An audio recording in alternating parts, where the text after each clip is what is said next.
सार मधनं पण मी सांगितलंय काही आपण उद्यानं डेव्हलप करू. आपल्याला ग्लोबल वॉर्मिंगचं संकट आहे. बघा आता 2 एप्रिलला कधी कुठं पाऊस पडलेला ऐकला होता का? आज काय अवस्था आहे? काही ठिकाणी काही ठिकाणी पाऊस पडतोय, अशी ही अवस्था आहे. आणि त्याच्यामुळे आपल्याला काळजी घेतली पाहिजे. मी माझ्या परीनं यंदा काही लोकांनी माझ्यावर टीका टिप्पणी केली. आपण लाडकी बहिणा योजना चालू ठेवलेली आहे, त्यामध्ये सध्या आपण 1,500 रुपये देतो. परंतु ज्यावेळेस आपली परिस्थिती काळानुरूप सुधारेल त्यावेळेस पुढच्याही गोष्टी आपण त्या ठिकाणी करू. मी 31 तारखेच्या आत पीक कर्ज भरा सांगितलं, त्याच्यावर काहींनी टीका केली. जाहीरनाम्यामध्ये जरूर सांगितलेलं होतं, पण मी माझ्या एकाही भाषणात सांगितलं नव्हतं. भाषणं माझी काढून बघा, कारण मी त्याचा उल्लेख केला. सगळी सोंग करता येतात, पैशाचं सोंग करता येत नाही. विरोधक म्हणतात मग तुम्हाला घोषणा करताना आठवलं जाय का की काय करायचं काय नाही, अशी टीका होणार. पण शेवटी राज्याला आर्थिक शिस्त पण लागली पाहिजे, ते नियोजन पण बिघडता कामा नये.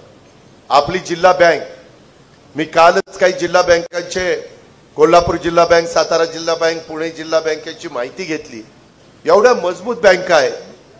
माझी बारामती सहकारी बँक 0% एनपीए नाही, रेग्युलर एनपीए. जर संस्था नीट चालवायच्या म्हटलं तर चालवता येतात. प्लीज स्वच्छ असली पाहिजे. आज आम्ही काय त्या बुलढाणा जिल्हा बँकेला मदत केलेली आहे. आपल्याला काही जण मला म्हणाले की दादा आम्हाला चांगले अधिकारी त्या ठिकाणी द्या. इथं काही अधिकारी बदलावे लागणार आहेत, काही निगरगट्ट झालेले आहेत. काही त्यांना सोयीसुतक पडलेलं नाही. त्यांना असं वाटत असेल का अजित पवार पालकमंत्री म्हणून आज आला, आजचा दिवस जेवढं काही त्याचं बोलणं ऐकून घ्यायचं तेवढं घेऊ, परत उद्यापासून आपणच आपले. पण त्यांना मी हे सांगणार आहे, पण पुढच्या ट्रिपला आल्यावर मग तुमच्याकडे बघतोच कसं काय. सांगितलेली कामं मी दमदाटी करत नाही. त्यांनी जनतेचं काम करण्याचं, प्रशासनाचं काम करण्याचं स्वीकारलेलं आहे.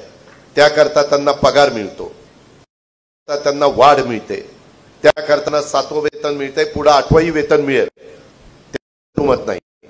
पण त्यांनी पण त्यांची जबाबदारी पार पाडली पाहिजे. आता एक माजी नगराध्यक्ष येऊन भेटल्या का विद्यमान नगराध्यक्ष, आता आम्ही काम सांगितलं तर सरळ अधिकारी म्हणतात जा कुठं.